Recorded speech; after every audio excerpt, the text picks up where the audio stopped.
towards the other side. Edwin Rivera is still in shock a day later. When I saw it, I couldn't believe it. I hung up on the call. I don't even think I said goodbye to the person that I was talking to. I just hung up. He just started recording as that guy rode along on that semi. He seems to wave Edwin off as he notices the phone and just keeps tagging along.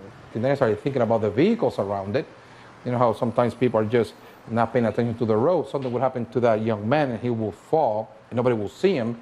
You and I know what could have happened at that point. Edwin says he and other drivers sped up, caught up to the semi's cabin trying to alert the driver. A spokesperson for the trucking company says it worked and their driver pulled off the road, finding the unauthorized rider on the back. They say the guy ran for it and cops took over from there. All of a sudden, just somebody riding the back of a truck, that really gets your attention really quick. Yeah, and investigators believe the guy was also a suspect in another crime and had been running from police. So now they've got some more information tonight. Tonight, Amtrak CEO now weighing in on that deadly train derailment that killed 3 people in Washington state earlier this week. Investigators are now conducting interviews and they're trying to review the data, trying to figure out exactly what caused it. But the whole process of investigation has been slowed down because the crew members are in the hospital with injuries. The train was going 50 miles above the speed limit, so doing 80 in a 30 on those tracks. Investigators saying today technology that would have automatically slowed down the train was not activated on the new rail line. We have to keep this as a wake-up call. It's not acceptable that we're involved in these kinds of accidents. He also added they're not sure if the technology actually could have prevented that tragic accident. Fell on the highway below, but nobody on the highway was seriously hurt. All the dead were on the train. Crews had also been practicing on that route for 2 weeks before it opened to the public. It was on its inaugural run. They just opened that route. Earlier in the month, before the even track opened, they had practiced this. The town's mayor said he believed the train would be dangerous long before that first ride. This is the time of year when we all get distracted, stressed out, so much going on, right? And thieves are ready to take advantage of that by breaking into your car. It's happened more than once in this local neighborhood, so we're going to tell you what to keep in mind to protect the stuff in your vehicle this holiday season. You are never too young to be generous. How some kids are proving that. Look at that smile. Finding a way to help out a classmate who really needed this wheelchair to get around. A woman with a big heart, working hard in a cafeteria to make sure these kids who might not have had much for Christmas do have something to get excited about. You're watching Fox 4 News at 6. Derek? And we're keeping a close eye on your forecast as we head into the holiday weekend. Of course, Christmas Eve coming up on Sunday. We'll have the latest in your forecast coming up. You think you're burning the candle at both ends this time of year? Get ready to meet a woman who does that year-round, constantly putting in overtime, all to donate $3,000 worth of toys to kids at the hospital where she works in the cafeteria. 4 in your Corner's Marcella Raymond was there when the kids got their Christmas presents. This is Jessie Tendai's favorite day. My job here is to give the joy to the kids. Every December since 2009, Jessie has been spreading joy to more and more sick children. You want this one and this one? Jessie Tendai works in the cafeteria at Advocate Children's Hospital in Park Ridge. All year, she works overtime and extra days to pay for the toys she hands out during the holiday season. I just think it's such an amazing thing that she's doing. So I want to say thank you so much for doing this for them. This is awesome. Jessie spent $5,000 of her own dollars this year, and Toys R Us matched it so she could buy even more presents. What'd you get? A bow and arrow. I thought you wanted race cars. I changed my mind. Oh, that's your prerogative. Easy to do when there are 3,000 toys to choose from. TJ is 8 and was born with a kidney disease. How are you feeling? Better. Better? Yeah. When are you going to leave? Are you going to be home for Christmas? Yeah, I am going home today. For the kids who are here, you know, day after day and can't go home, like it's such a good thing that, you know, to spread holiday cheer for them at this time of year. Kids should be happy. So tell me about your son. What's his name and his age? His name is Sawyer. He's 5 years old. Okay. Already crying. So he was just diagnosed with type 1 diabetes. It's still very raw for Lauren Atchison. Sawyer was just diagnosed. Do you like playing basketball? Yeah. I can play it a bunch of times. And know that he's struggling and just this little train or that little motorcycle can change his entire hospital experience. And the generous woman who collects the money for those toys, Miss Jessie, says she just sees it as part of her job, bringing joy to the kids, whether it's serving them food with a smile in the cafeteria or giving out the toys this time of year. She also plans to send toys to kids in Puerto Rico who are still recovering from Hurricane Maria. Here is another way that you can give back this holiday season. You've seen them outside your grocery store while you're out there holiday shopping, those bell ringers, part of the Salvation Army's Red Kettle campaign. With just 5 days until Christmas, you heard right, they're asking for your help to fight for those in need. Just a simple donation can feed hungry families, shelter people who have trouble finding a place to live, even make Christmas possible for those who would love it the most. The nonprofit organization works year-round to make sure our community's needs are met. Well, the Red Kettle campaign is just such a crucial part of what we do in terms of fundraising, not just for Christmas, but for the whole year, right? Because every day of the year, we are housing about 250 people on any given night. We're feeding people, we're helping people with their unmet needs in the community. So these funds go such a long way in helping to make that happen.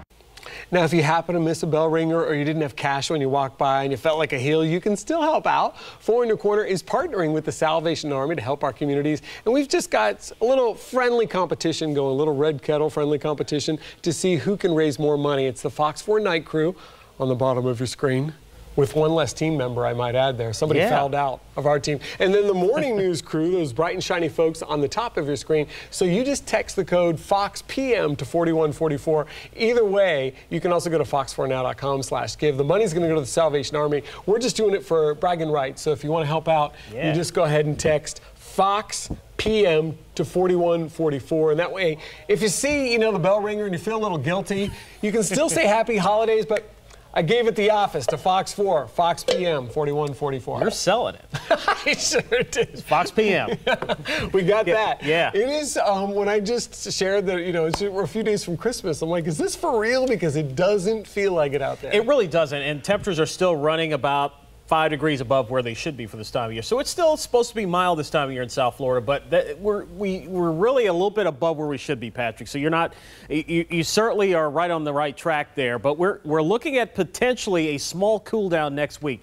Don't get too excited about it. It's not going to be as cool as what we had last week with some of those cooler temperatures that we had about 7 days ago, but it does look like temperatures will back off a couple of degrees here just in time for Christmas Day and perhaps a little bit after that towards the middle part of next week. 70s across the area right now after another warm afternoon. We did see the sea breeze kick in, and that kept some of the coastal areas a little bit cooler here for this afternoon.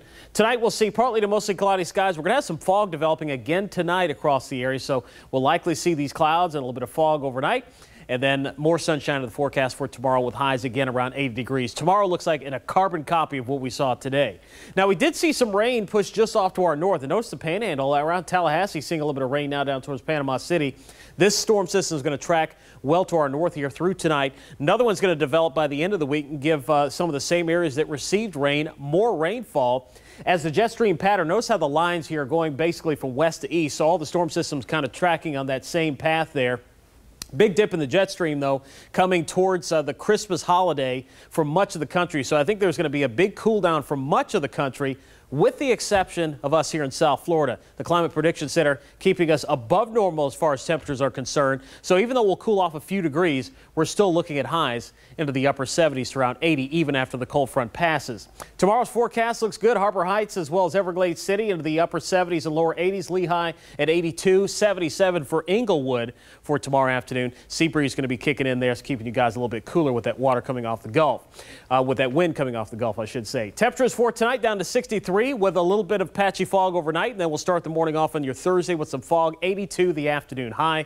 Your Ingman Marine forecast, AM dense fog.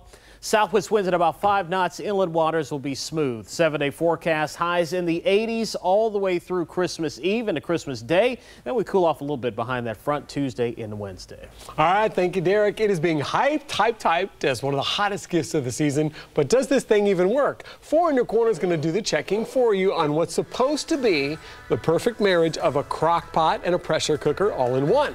But first, kids showing their compassion. It's going to lift your heart.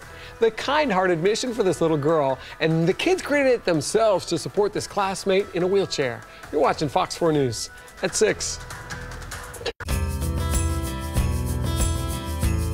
The Cornerstone family wants to wish everyone a very Merry Christmas. From our family, may you be safe and blessed with the holidays. We look forward to wowing you next year. God bless. The holidays are here. Thanks to our November customers, Garden Street U Pullet was able to provide more than 150,000 meals to families here in Southwest Florida in partnership with Harry Chapin Food Bank. And now we're saying thanks to our customers. Now through Christmas, stop into Garden Street U Pullet Monday through Friday, pick the part you need, spin our prize wheel, and win discounts or prizes. It's our Christmas gift to you, our customers, this holiday season. Merry Christmas, Southwest Florida. Garden Street. Recycling done right.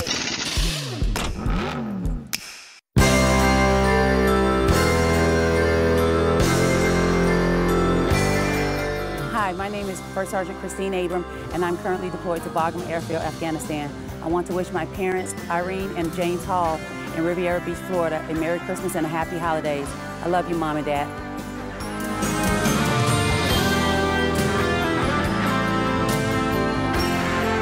Happy holidays to all of our troops from the Florida Lottery.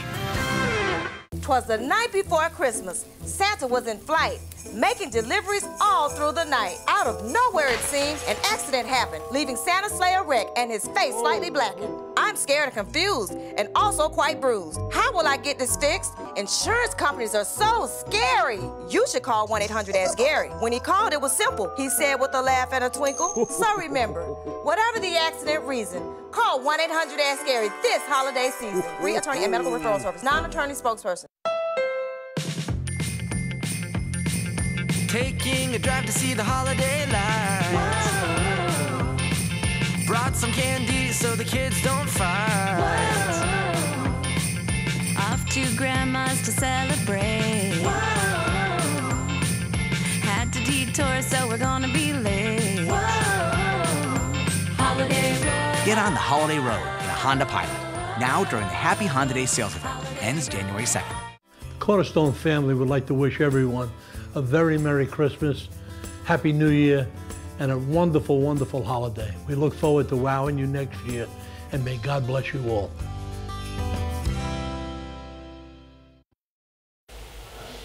This little girl is going to make your day. Just seeing her face just brightens your day, right? A group of 5th grade students in Wisconsin working together to buy her a specialized wheelchair. She's their classmate.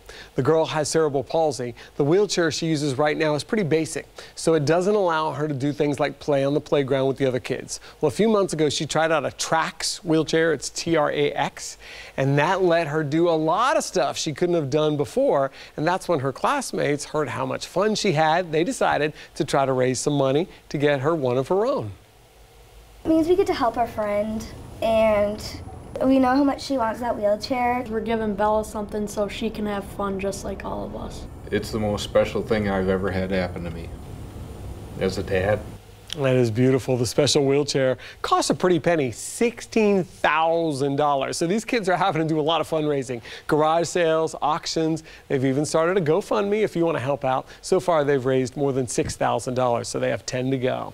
A heads up to lock up your cars and your trucks, no matter how close they are to your front door right now. The Southwest Florida neighborhood that's been hit up again, as you're asked to be on the lookout for who's been breaking into these vehicles. Should alcoholic drinks be served at a local landmark? The plan to serve some booze at the Naples Pier. Next on Fox 4 News at 6. Live from the station that's in your corner. You're watching Fox 4 News at 6. A heads up to slow down and double check to make sure you lock your doors during this time of year when we can all get really distracted. Burglars targeting several cars in South Fort Myers. They even stole one vehicle altogether. This happened overnight on Tuesday in the community's right off Iona Road. 4 in your corner Sam Sosa has been speaking with folks in the neighborhood about thieves are putting a damper on people's holidays here. Sam? Well, Patrick, neighbors are frustrated this would happen during holidays, telling me this kind of thing never really happens in their neighborhood. Iona neighbors getting in their cars, realizing they'd been ransacked. Somebody in the middle of the night, I guess, came through and went through a bunch of cars in this neighborhood. Beau Cassert on Point Circle Drive tells me thieves made off with his wife's purse, which had his daughter's Nintendo DS inside. They also stole a set of his car keys. I had to have it rekeyed, which if anyone knows about the newer model vehicles, it's very expensive to do. And around this time of the year, it's really hard, you know, like you're trying to make Christmas, you're trying to make your bills. He's surprised they didn't take the car altogether, especially after learning the same night thieves stole a car from the Iona Lakes apartment homes down the road. It makes me sick. It really makes me sick. I can't believe it, and especially this time of year. Come on. People don't need that stress. Neighbor Brenda Ryder tells me the neighborhood's extremely quiet and the crime spree's unusual. Always nice and quiet over here. We've been here for 4 years, and nothing like this ever did we hear about, and it's really frustrating. Beau telling me since then, police have increased patrols. I came out and I saw them roaming around the neighborhood and everything else, and just trying to make this a safer neighborhood. I mean, I appreciate that a lot. Now, if you have any information or if you saw the person or people breaking into these cars, you can help by calling Southwest Florida Crime Stoppers and telling them what you saw. That number is 1-800-780-TIPS. You can remain anonymous and you could earn a cash reward. Live in the studio, Sam Sosa, Fox 4 in your corner. All right, thank you, Sam. We'll say it again. Lock him up, save you some grief. A guy accused of pointing a loaded gun in another man's face in Cape Coral after he tried to get a motorcycle to slow down. Happened on Northeast 9th Street, right near Northeast 2nd Avenue. The victim says that he ran toward the street to tell a motorcycle driver to stop speeding, and then a few minutes later, he says someone in a Jeep drove up next to him, and this guy, Barry Williams, got out and pointed a gun in his face. Said he threatened to shoot him if he tried to get the motorcycle to stop again. The victim says Williams is friends with the guy on the motorcycle. He was charged with assault with a deadly weapon, and we're going to have the full story for you tonight. Lisa Greenberg's getting it for you on Fox 4 News at 10. A police officer dragged by a car hanging onto the door handle for half a mile. Look at this footage. This is in Broward County. Pembroke Pines Police Department now releasing the officer's body cam footage. It looks like a reality stunt. This is nuts. The officer approached the car. 2 people were unconscious. Well, one of them woke up and then just starts driving off with the officer clinging to the door to avoid being run over. The suspect kept driving, leading police eventually on a high-speed chase. He's being charged with attempted murder tonight of a law enforcement officer in that case. A high school basketball coach formally charged now in a deadly hit and run. Cameron Holmes, who coaches the boys team at Southwest Florida Christian Academy, is charged with DUI and leaving the scene of a deadly crash. He's accused of hitting and killing a woman who was just out walking at the corner of Colonial Boulevard and Ortez Avenue. Investigators say Holmes later returned to the scene with his wife.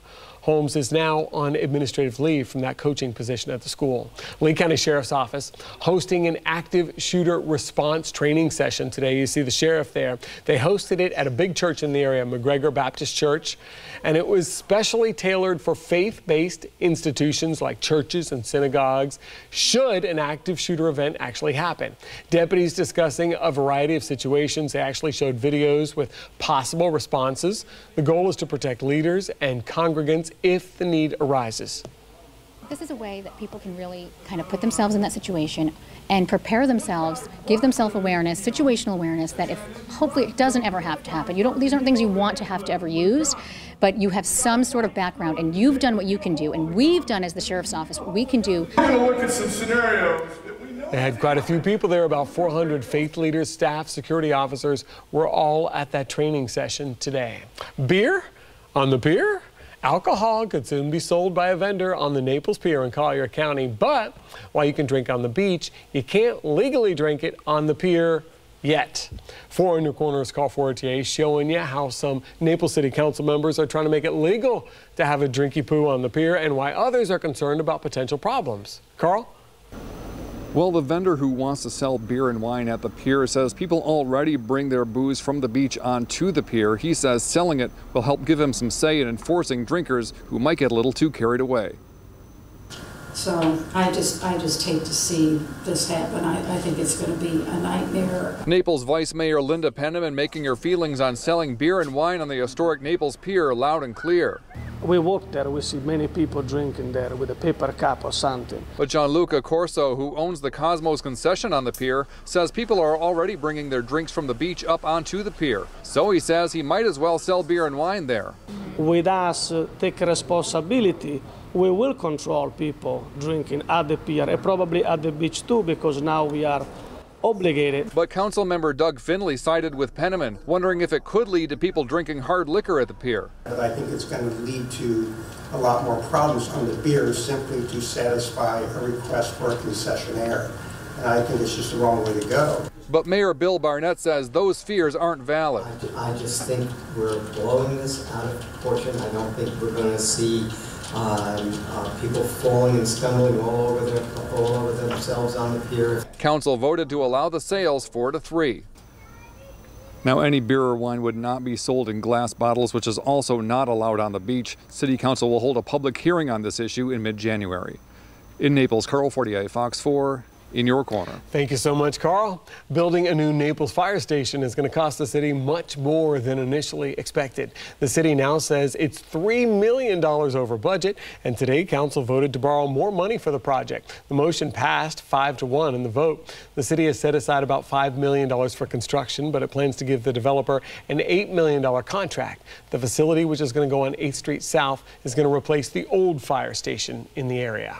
All right, with the holiday season here, you might be headed to the beach with the out-of-towners, but if you're going to Bowditch Point Park on Fort Myers Beach, parking could be a problem. The lot's going to be closed Thursday and Friday for some routine maintenance, and the trails on the beach are still going to be open, though, and Lead Tran can drop you off there, so that part will stay open as well. So you can get to the beach with the new Park and Ride right near the corner of Summerlin and Pine Ridge Roads. You can park there and then take a free trolley to the beach as well. I love that park. It's a beauty. The Bonita Springs Public Library is reopening after Hurricane Irma finally. The storm forced it to close for repairs. It's going to open at noon on Tuesday, so the day after Christmas, but then it's going to close for the New Year's holiday again on December 30th, Saturday through January 1st through Monday. The Bookmobile has been providing books ever since the library closed because of the hurricane, so they're going to make their last stop at the Bonita Springs pool today. So that was their last day, or tomorrow rather, December 21st. If you have anything on hold with the Bookmobile, you'll be able to get it at the library again when it opens. The hottest gift this holiday season for people who really like to cook or just give a really cool gift at the White Elephant is a combination crock pot and pressure cooker. It's called the Instant Pot. But does it really live up to all the hype? 4 in Your Corner is going to check it out for you tonight. John Mattery's putting it to the test so you don't waste your money. Everyone who likes to cook is buzzing about the Instant Pot. And if you don't yet have this electric cooker, it might be on your Christmas list. But is it as great as some say, or just a gimmick? Heather Whitten was never a big fan of cooking until now. But open up this mom's fridge. This is turkey sage soup. And you'll find all sorts of meals that she made with her electric cooking sensation, the Instant Pot. I kept reading the reviews, and it was just story after story of it's amazing. Like many moms, she was skeptical of this combo crock pot and pressure cooker. But the first day she made melt-in-your-mouth ribs without having to cook all day. One of the very first big things I made was ribs, which took almost an hour or less. She showed us how to make what some call soccer mom pasta. But it's just really quick, easy pasta, especially if you need to do something. She doesn't even have to thaw the frozen meatballs. Throw a layer of meatballs in there. I do a typical 12 to 16 ounce box of kids like the bow ties. So then a whole jar of sauce. She adds water, closes the lid. Push it down. It's gonna say lid. You turn it. 15 minutes later, flip this forward. She releases the steam, opens the lid, and stirs up a perfect dinner. And we have pasta. I've never seen a product quite like this where people like it so much that shortly after buying their first one, they go out and buy a second one. That's what Heather did. Black Friday came around, so I bought a second one so I could make my cheesecakes and my entrees at the same time. Now with 2 pots, Heather can bake cakes in one and ribs in the other after 8 hours at her day job working at the police department. Yes, you can make ribs after work. Bottom line, does it live up to the hype? Absolutely, hence I have 2 of them. And Heather's pasta, it was pretty good. Consumer Reports magazine just tested the Instant Pot and said it doesn't make better tasting food, but said it's faster and easier than almost anything else. So look for it on sale so you don't waste your money. I'm John Matteries, Fox 4 in your corner. Thank you, John. Are you tired of those pop-up ads or videos that play automatically? It might be time to switch to Google Chrome. That's what Google is hoping for. Starting in February, Chrome is going to start blocking those ads and any others that fall short of new industry standards. Passing ads cannot play with sound automatically, be pop-ups, cover the whole page, or cover part of the page even when a user tries to scroll past it. Advertisers will have the option to appeal Google's ruling on their ads. Facebook is going to start telling you when somebody posts a picture of you, even when they don't tag that picture. It's going to use facial recognition to figure out who that person is and then send the notification to you. Can you believe this? Members can then message that person to ask them to take the picture down, or they can just ask Facebook to remove it, or at least use a better filter, make you look good. Just in time for the holidays, a family reunion that's going to melt your heart. How a 98-year-old woman finally found her birth family after a long wait. Here is one trip to the mall that's not going to stress you out. Nice mall, right? There's no stores in here. Where this abandoned mall has been turned into a winter wonderland. You're watching Fox 4 News at 6. Can you believe this is an abandoned mall? Looks pretty good, right? Now it's a winter wonderland for a day. A YouTube star set up this whole thing in Milwaukee just for a video initially, but then he's like, what the heck? Let some kids get some enjoyment. So he invited some local kids. The mall has been empty for 15 years. They got the hula hoops, the whole 9 yards. The guy behind it says he saw that there was a childhood fantasy that he could create here, and you see the smiles on their faces. Huge gingerbread house, a tree, the fake snow, plenty of lights. He also spent some time with the kids, teaching them how to shoot videos and do stuff for YouTube themselves. Now that is one mall I want to go to this time of year. That does look pretty cool, but what happens to it the rest of the year? I don't know. And do they really need fake snow in Milwaukee? We need fake snow. I think they would get a little messy if they started dumping it in there. It'd be freezing cold in there, too, to keep it frozen. The kids would enjoy that, though. Yeah, they would. It is really nice, but certainly hasn't felt winter-like here in Southwest Florida. Temperatures have been really warm here lately, above average. It looks like we're going to see a little bit of a cool down next week, Patrick. Not as much as what we saw last week, but slightly cooler temperatures behind a cold front that should arrive on Christmas Day. So we'll see highs in the 70s.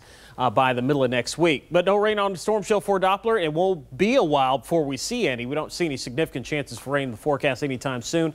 Right now we're holding in the low to mid 70s. We had dense fog again this morning. It looks like we'll have the same thing again tomorrow morning. Skies partly to mostly cloudy, 70s, 60s for later on tonight. And then as we go into the early morning hours tomorrow, low to mid 60s to start off the day, and then back around 80 here for tomorrow afternoon. So it's kind of a broken record here with above average temperatures continuing. Now the rain is just off to our north and west. So you see a few showers that are across parts of the panhandle right now. These will not make it this far south. This cold front will